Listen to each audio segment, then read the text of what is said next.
Welcome to Pizzaretta, everyone. Today we're going to be talking about how a babysitter got caught recording an underage girl. Story credited to Reddit user obviously traumatized. Am I the asshole for playing a voice recording to prove to my friend her daughter isn't nonverbal? So I, 30F, have a friend, 34F, that has a nonverbal daughter, 3F. Let's call her Allie. I watch her 4 days out of the week in my in-home daycare.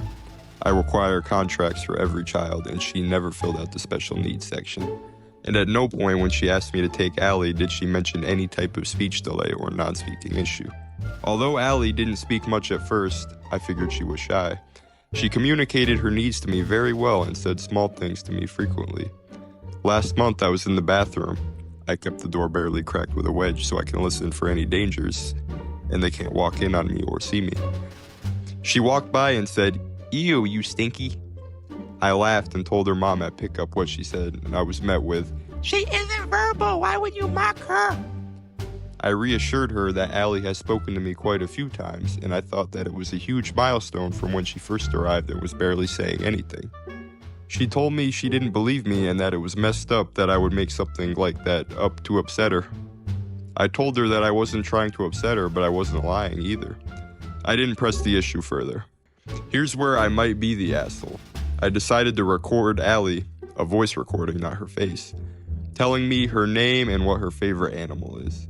I had full intention of showing mom the recording, but I was scared at first because of her blow-up at me, and I didn't know how she would react. After a few short pickups and drop-offs, she told me it was water under the bridge and that she didn't want to talk about it anymore. She even insisted that I went to the birthday party.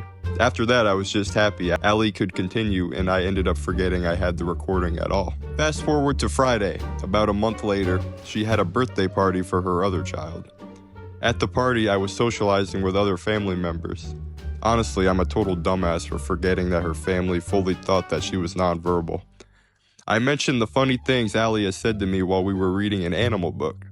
Turns out the person I was talking to was her sister, and she started yelling at me saying, "She is nonverbal, why are you lying?" Both her and her sister start berating me, saying that it's effed up that I'm making this up about Allie being verbal. At this point, I'm tired of being called a liar. I have 2 disabled children whom my son was nonverbal for many years. I wouldn't lie about something like this. So while everybody was staring at me, I was scared and fell back into a corner. So I, remembering I had the recording, decided to prove my case and play the voice recording. Everybody was shocked and my friend told me to leave. I told her I didn't want to cause issues, but I'm not gonna be berated and called a liar. She said that I crossed the line recording her daughter and that I'm an a-hole for embarrassing her at the party. Now I feel horrible and wondering if I should have just let it go. Edit for clarification and extra context. Whenever she would pick up and drop off, she wouldn't ask me much other than how was her nap, how much did she eat, and I would hand her the daily report. Then she would leave and not stay for small talk even when I would try to initiate. I know people have busy lives, so I'm not going to try to make them stay and talk to me about their life story. I also didn't do the recording to embarrass her in any way. I didn't mean any vindication by it. I can admit I should have shown her immediately after I recorded it. But I'm also human and I was afraid of a second blow up. Then after her saying it was water under the bridge, I was just happy she wasn't going to take Allie away. So I put it in the back of my mind and forgot about it. I feel bad about how I went about my defense, hence the post. I know it was unprofessional and unethical. I apologize profusely to everybody at the party and the family as well. I will be putting cameras in my home that everybody will have access to, as well as updating all the contracts to let parents know what is going to happen going forward. Peace of mind for everybody sounds good to me. I will be making a call to CPS about the situation and see what they have to say.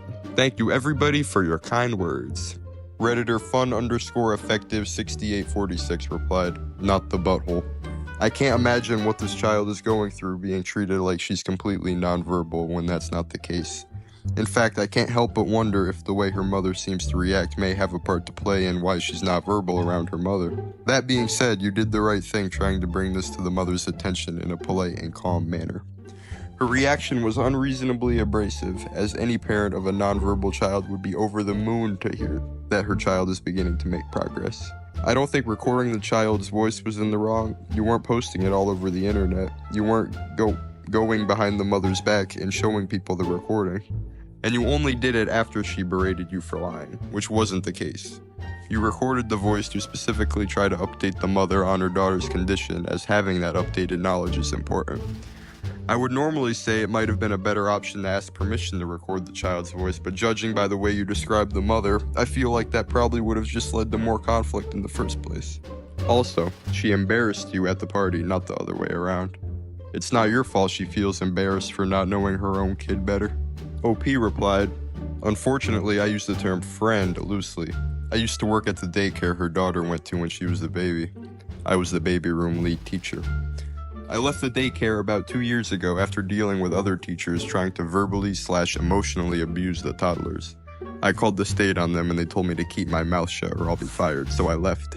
When she got wind that I had an in-home daycare about 2 months ago, she called and asked for a spot. Up until about a month ago, she seemed nice and well put together, but now I'm not so sure." What do you guys think? Personally, I think the mother is insane and probably needs to have her kids taken away, but that's just me. OP is definitely not the asshole, but she should have shown the recording sooner. OP gets a 2 out of 10 on the pizza scale. Our next story is by Redditor OK/bet0829. Am I the asshole for not making my childhood best friend my best man because he slept with my ex right after we broke up? Hey, so this may be a lot, but please bear through and read for me. So I'm about to be married soon, and this has been eating me alive because I've got people telling me a lot of things as far as let it go. But it's not easy at all, especially for someone I thought I trusted. This has been a long time coming, but now that the wedding is approaching, it's blown up in my face, so please read. I, 30 male, am getting married in a few months. I've been best friends with Josh, 30 M, since we were 12. We've been through everything together. High school, drama, college parties, family stuff. He's like a brother to me. About 3 years ago, I was dating Emily, now 29 F, for almost 2 years. It was serious and we talked about moving in together. Then things fizzled. Differences in goals, lots of arguments. The breakup was mutual but hard. Not even a month after we split, I found out Josh had hooked up with her. He didn't tell me. I heard it from another friend. When I confronted him, he admitted it but said, "We were never close. You guys had already broken up." I was stunned. I told him it was a massive betrayal, even if we were technically broken up. He apologized but doubled down on the whole "I didn't do anything wrong" line. We didn't talk for months. Eventually, we started talking again, mostly because of mutual friends and time healing things. I guess. But it's never been the same. I kept it surface level. Things like fantasy football, group hangs, polite stuff. He clearly thought things were back to normal. Fast forward to now, I asked my other friend, the friend that told me about Josh and Emily hookup, to be my best man. Josh seemed genuinely shocked and later texted me something like, "I thought I'd be standing beside you on your big day, bro." I responded and said, "You made a choice that permanently changed our friendship. I've moved on, but I haven't forgotten it." Now he's telling people I'm being petty and holding a grudge over something from years ago. A few mutual friends are saying I should let it go, especially since I did forgive him and let him back into my life. But I never said we were fully good. I just chose to be civil. He thinks he deserves a place of honor in my wedding, but I honestly don't trust him like I used to. So am I the butthole for not making my childhood best friend my best man because of something he did years ago, even though we technically reconciled? Redditor wide_parfait 3870 replied, "If Josh didn't do anything wrong, why wasn't he the one to tell you what happened? If Josh didn't do anything wrong, why did he hide it for so long? If Josh didn't do anything wrong, why didn't he say something before they hooked up? Bro code. If your friend is even interested in a girl, she's off limits unless otherwise specifically told otherwise. It's code for a reason. Real bros don't mess with each other's emotional shit like that." And not the butthole. If Josh really thinks he didn't do anything wrong, maybe he should rethink what it means to be someone's friend. An apology doesn't change what he did, and doubling down during an apology means you're really not apologizing in the first place. Ditch the ding-dong, my dude. Definitely not the butthole. If he got permission beforehand, that wouldn't be bad, but he didn't, so that's scummy. OP is definitely being a little bit petty though, so I'll still give him a 3 out of 10 on the pizza scale. Let me know what you guys think in the comments.